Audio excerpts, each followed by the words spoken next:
Shalom Bapak Ibu Saudara. Hari ini saya memulai kembali kesaksian saya sesi kedua.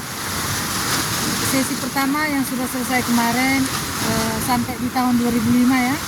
Nah, setelah tahun 2005 saya itu mulai mengalami pergolakan dalam kehidupan keluarga. Lalu saya itu mulai memberontak sama Tuhan. Saya tidak ingat lagi itu berkat-berkat Tuhan, kasih karunia Tuhan, kesetiaan Tuhan kepada saya itu saya sudah lupa karena saya merasa loh kok hidup ini berat gitu. Saya merasa lah saya sudah setia Tuhan, saya sudah jadi fasilitator, saya sudah melayani di gereja, saya taat, saya takut Tuhan. Kenapa orang-orang di sekeliling saya itu kok jahat-jahat gitu? Jadi sampai satu hari saya bilang Tuhan itu kok nggak adil sama saya gitu. Saya bilang saya merasa Tuhan itu nggak adil. Pokoknya saya protes, saya katakan Tuhan tidak adil terhadap hidup saya gitu ya. Lalu pokoknya saya marah sekali sama Tuhan. Kenapa hidup saya itu kok menderita aja rasanya? Kok nggak ada bahagia-bahagianya ya? Terus kok ada masalah satu belum selesai, satu lagi datang. Jadi saya nggak ada teman bercerita gitu, saya tidak ada teman untuk curhat-curhat gitu. Nah saya pikirkan sendiri, jadi saya makin marah sama Tuhan gitu. Kenapa sih orang kalau saya contoh aja lah, kalau saya mengeluh pun saya lihat orang-orang bercerita tentang keadaan mereka bilang udah diam aja, terima aja gitu. Jadi saya memang nggak bisa cerita ke siapa-siapa. Jadi Bapak Ibu, tanpa saya sadari saya itu sudah jahat sama Tuhan ya. Saya dalam pikiran saya pikir Tuhan itu nggak baik gitu. Kalau dia baik kenapa dia nggak angkat masalah saya gitu kan. Jadi saya benar-benar saya marah gitu. Nah, tanpa saya sadari itu saya sudah jatuh ya, sudah jatuh dalam dosa, melanggar ketetapan Tuhan, dan saya memprotes gitu ya, protes dengan keadaan saya. Nah, sampai satu saat saya itu akhirnya lagi ngambil sayur di kebun, tiba-tiba saya jatuh gitu. Setelah saya jatuh, ini tangan saya yang sebelah kiri ini kan patah dua, jadi satu dua, jadi kayak kita patahkan kayu gitu. Jadi tangan saya ini tergantung gitu, karena dia dua patahannya, satu dua patah gitu.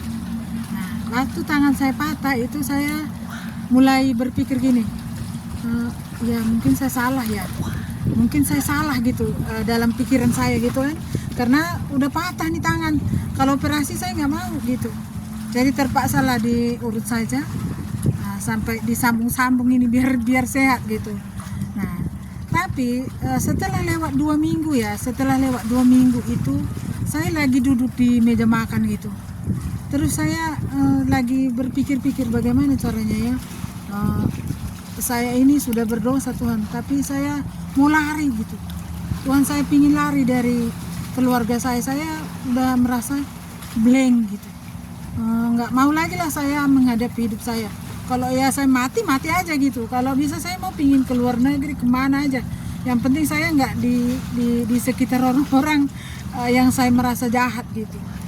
Nah, jadi waktu saya sedang duduk berpikir gitu, itu suara Roh Kudus itu halus banget gitu. Siapa yang melawan Roh Kudus itu dosanya itu tidak diampuni walaupun dia sudah mati. Tetapi kalau orang melawan Tuhan Yesus itu bisa diampuni. Nah, ini melawan Roh Kudus itu nggak bisa diampuni. Jadi waktu Roh Kudus bicara begitu Bapak Ibu, saya takutnya setengah mati gitu. Saya takut, pokoknya saya benar-benar takut gitu. Nah, setengah jam saya duduk di situ berpikir lama gitu. Saya nggak mau ke neraka Tuhan Yesus, saya bilang. Kalau masih ada waktu Tuhan mengampuni saya, ampuni saya. Saya mengambil kembali perkataan saya bahwa Tuhan tidak adil, saya mengaku bersalah, saya bilang begitu sama Tuhan. Apa yang saya pilih itu memang saya pilihan hidup saya nggak boleh memberontak sama Tuhan gitu. Nah, akhirnya di setengah jam berikutnya itu Tuhan mulai mengubah hati saya gitu. Jadi saya mulai mengalami jamahan Tuhan Yesus gitu. Luar biasa lembut Tuhan itu sama saya. Nah, saya itulah yang dibilang kasih mula-mula ya. Saya mulai mengalami sentuhan Tuhan, dan saya merasakan perbedaannya luar biasa gitu. Karena kalau kasih suami, kasih anak, kasih orang tua, kasih teman, beda Bapak Ibu. Jadi saya mulai mengalami bagaimana Tuhan mengubah saya gitu. Jadi seluruh pikiran saya juga diubah gitu. Jadi saya tidak lagi memandang orang lain seperti pandangan saya ketika waktu saya belum bertobat ya. Nah, karena dulu waktu saya belum bertobat itu saya bilang begini sama Tuhan. Lah, Tuhan, itu kesalahan saya sedikit, kesalahan orang banyak. Kok orang yang banyak kesalahannya itu nggak dihukum, enak-enak aja hidupnya. Lah kalau saya sedikit aja kesalahan saya, dosa saya maksudnya ya, kok saya mengalami begitu banyak penderitaan. Lah kalau orang-orang itu kok enak-enak aja hidup mereka walaupun mereka itu berbuat jahat gitu. Nah, tapi ketika saya sudah diubah Tuhan Bapak Ibu, saya mulai mengalami bahwa Tuhan itu sanggup. Lalu di suatu malam saya tidur. Lalu saya dibangunkan Tuhan juga di jam 3 pagi. Saya mendengar suara gitu, bilang begini, Maria, apakah kamu menderita?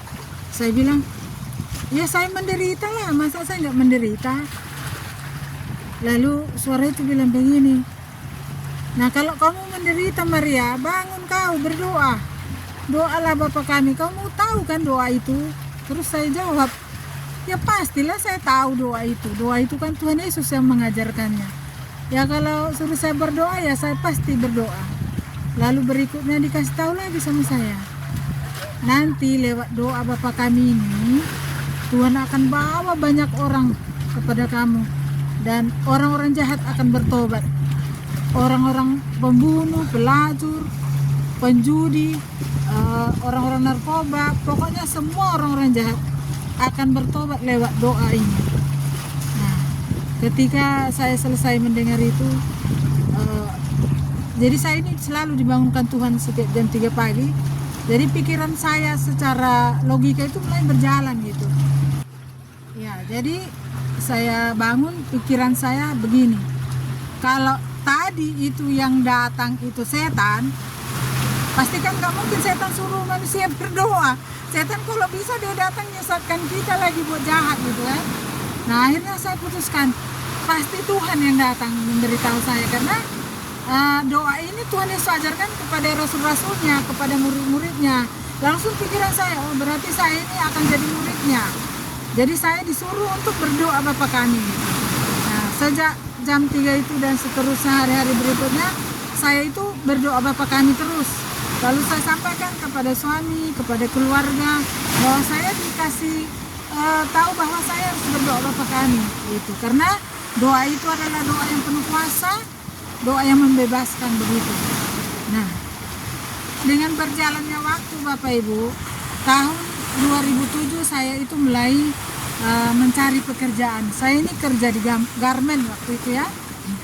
Nah, waktu itu saya biasanya bawa, kalau kemana-mana tuh selalu di tangan saya itu ada Alkitab kecil yang isinya Mazmur, Amsal dengan Injil ya. Nah, jadi buku itu selalu saya bawa kemana-mana. Kalau jam istirahat itu saya pasti baca firman Tuhan. Nah, satu saat saya lagi berjalan dari rumah ke tempat kerja itu, kita punya bus karyawan gitu. Saya duduk persis di belakang sopirnya, lalu teman-teman yang Kristen itu di belakang, jauh di belakang gitu. Lalu pertengahan jalan itu saya dengar suara itu keras ya, seperti suara radio, seperti gelombang radio itu besarnya.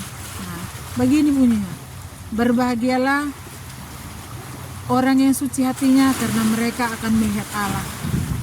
Nah, waktu saya dengar suara itu, saya pikir siapa sih yang bicara gitu. Saya lihat kiri kanan, semua orang tidur. Saya lihat sopir, nggak juga. Terus kan tadi nggak ada sih yang ngomong gimana gitu. Kok tiba-tiba ada suara gitu. Jadi ya udah saya diam.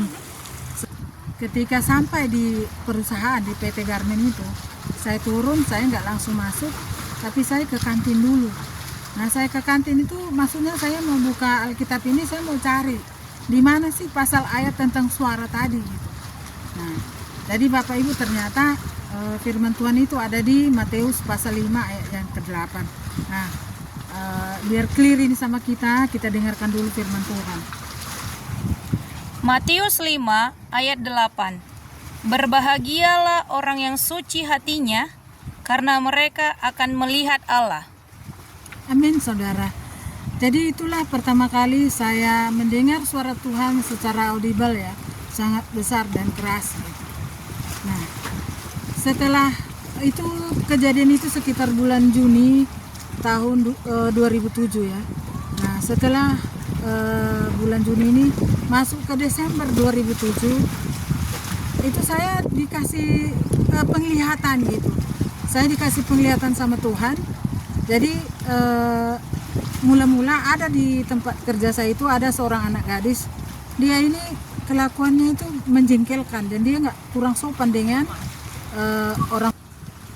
Dia kurang sopan dengan orang tua. Jadi dia kerjanya itu melawan aja di ke tempat kerja. Kita kasih tahu apa-apa dia nggak suka terima gitu. Jadi saya itu jengkel juga sama dia. Cuman saya baik-baikin aja. Lalu saya itu karena dia nggak mau cakapin ya saya diam aja. Jadi sore itu ketika saya lagi ini di garmen saya menjahit ya. Jadi ketika saya sedang menjahit itu, nah itu Tuhan kasih lihat ini anak gadis ini dia datang lalu minta maaf sama saya gitu. Nah saya itu aneh gitu kan. Nah saya ini sedang kerja. Kok bisa ada sesuatu seperti iklan gitu lewat gitu kan. Nah saya pikir apa saya mimpi? Nggak mungkin saya mimpi karena saya jelas melihat dia seperti iklan gitu lewat ya. Nah jadi saya berdiam diri, saya dalam hati gini, apa betul yang saya lihat ini? Nah, jadi ternyata Bapak Ibu setelah saya melihat itu, nah kami pulangnya itu jam 3:30 sore. Jadi jam 3 lewat 10 menit dia datang ke saya. Ibu, saya minta maaf ya, selama ini saya sudah salah loh sama Ibu. Jadi saya jatuh air mata saya loh, Tuhan itu baik ya. Dia juga tahu bahwa saya itu nggak salah gitu. Jadi anak ini memang benar-benar datang minta maaf kepada saya gitu. Nah jadi itu Bapak Ibu, Tuhan mulai menyatakan bahwa dia mau pakai saya gitu. Nah saya bersyukur karena dikasih tahu seperti itu. Jadi saya hanya sukacita aja Bapak Ibu, sukacita aja karena Tuhan mulai membuka telinga saya bisa mendengar, membuka mata saya untuk bisa melihat. Nah tapi ini bentukan Tuhan belum selesai Bapak Ibu, masih panjang lagi karena 2007 sampai ke 2010 itu kan baru masih 10 tahun ya, 10 tahun jadi Tuhan. Jadi saya itu masih banyak pergolakan dalam hidup saya. Nah nanti di sesi ketiga kita akan sambung lagi. Ini cukup sampai di sini saja dulu. Nanti kita sambung lagi di sesi ketiga. Semoga kesaksian ini memberkati Bapak Ibu. Terima kasih, Tuhan Yesus memberkati. Amin.